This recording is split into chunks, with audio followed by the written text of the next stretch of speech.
Hi everyone, कैसे हैं आप सब। ऑडिट का पेपर आपका तो देख के मुझे तो चक्कर आ गए कि आईसीआई ने ये क्या ही कर दिया। सही बता रहे गाइस, बहुत ही बिलो एवरेज पेपर था आपका। बहुत ही, मैं क्या बोलूं, डायरेक्ट क्वेश्चन था, कोई कंफ्यूजन नहीं, कुछ भी नहीं। अगर आपने ढंग से पढ़ा होगा ना, थोड़ा बहुत भी आरटीपी एमटीपी भी करके गए होंगे, तो बहुत ही बढ़िया पेपर था। सब कुछ डिटेल में जानेंगे। चलिए एक एक क्वेश्चन से शुरू करते हैं कि कहाँ से कौन सा क्वेश्चन आया था, आरटीपी एमटीपी से कौन सा क्वेश्चन आया था। पूरा 100% उठ के आ गया था, ऐसा है।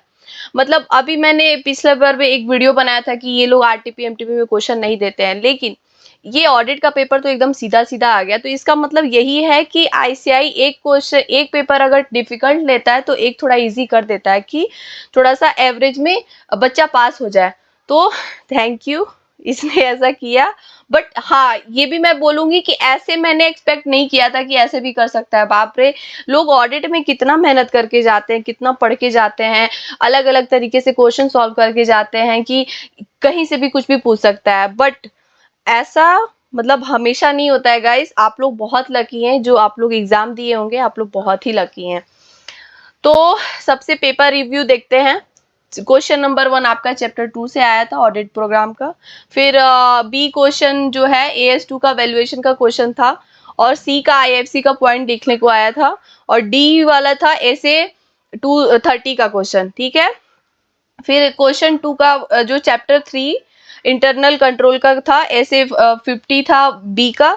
चैप्टर 1 का इनहेरिटेंस, ये लिमिटेशन था। चैप्टर 2 का डायरेक्शन इंगेजमेंट, टीम में क्या क्या एफर्ट में जो पॉइंट लिखने होते हैं, वो आपका इसमें बहुत सीधा सीधा क्वेश्चन आया था, कोई इशू नहीं है। क्वेश्चन 3 का चैप्टर 2 का प्लानिंग मैटर, ये जो क्वेश्चन था आरटीपी से 100% कॉपी पेस्ट आया था, आप लोग जाके चेक कर सकते हैं। फिर बी का क्वेश्चन था ऐसे 580 का था, ऑटोमेटेड इन्वायरमेंट। फिर ऐसे 610, ऐसे 530। 4A का क्वेश्चन था 100% सेम आरटीपी एमटीपी का था। फिर बी क्वेश्चन ऐसे 600 का क्वेश्चन था। फिर सी वाला था डिस्क्लोजर रिक्वायरमेंट, कंपनीज एक्ट का जो कुछ पॉइंट लिखना था। फिर डी का ऑडिटर पे जो क्वेश्चन आता है, मतलब बस सिंपल सा ही उसने दे दिया था। फिर क्वेश्चन 5A, जिसमें नॉर्मल एक सेक्शन 53 के लॉ लिखने थे आपको। फिर बी आइटम PPQE पे एक क्वेश्चन था।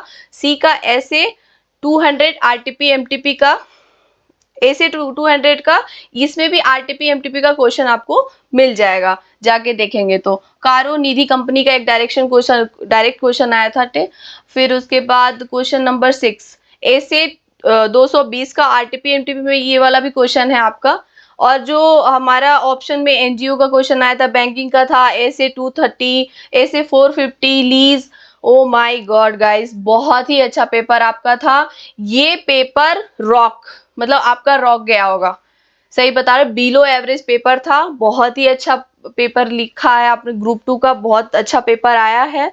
कॉस्टिंग का तो हो चुका, लेकिन कॉस्टिंग का भी मैं रिव्यू लेके आऊंगी, उसमें भी देखूंगी कि कैसा है क्या। देखो, मैं डिसअपॉइंट हो गई थी। आप लोग बोलोगे कि अभी तो कुछ दिन पहले क्या बोल रही थी। मैं बोल रही थी क्योंकि एडवांस अकाउंटिंग का पेपर देखे ना, मेरा मतलब ऐसा हो गया था कि यार कहाँ से पूछ दिया। लेकिन मैं इन लोग का स्ट्रैटेजी समझ गई आईसीआई का, कि ये लोग कुछ पेपर टफ बना रहे हैं, कुछ पेपर बहुत ही इजी बना रहे हैं। आईसीआई सीए का पेपर मैं कभी ये नहीं बोलती हूँ कि आप लोग क्वेश्चन ना दो, आप लोग टफ ना बनाओ क्वेश्चन। मैं बस ये बोलती हूँ कि जिस हिसाब से आप लोग क्वेश्चन देने वाले हो, देखो आरटीपी एमटीपी में मिला है क्वेश्चन, बच्चा जो करके गया होगा कितना खुश होगा। तो वही बात है, आरटीपी एमटीपी में ऐसा थोड़ी ना क्वेश्चन कुछ बहुत ही इजी रहता है, लेकिन डायरेक्ट क्वेश्चन रहता है। अगर आपको मिक्सअप करके देना है तो आप लोग प्लीज एमटीपी पे भी क्वेश्चन पूछा करिए। बस वही बात है, मैं और कुछ नहीं बोलती हूँ। ये सीए का पेपर है तो टफ होना ही चाहिए। ये बहुत ही इजी पेपर था, एवरेज नहीं बोलूंगी, बिलो एवरेज बोलूंगी। तो बेस्ट, आप लोग का बहुत ही अच्छा पेपर गया होगा। मिलते हैं नेक्स्ट रिव्यू में। Thank you so much, bye bye. अगर पसंद आया मेरा वीडियो तो लाइक सब्सक्राइब जरूर करना। Thank you, bye bye.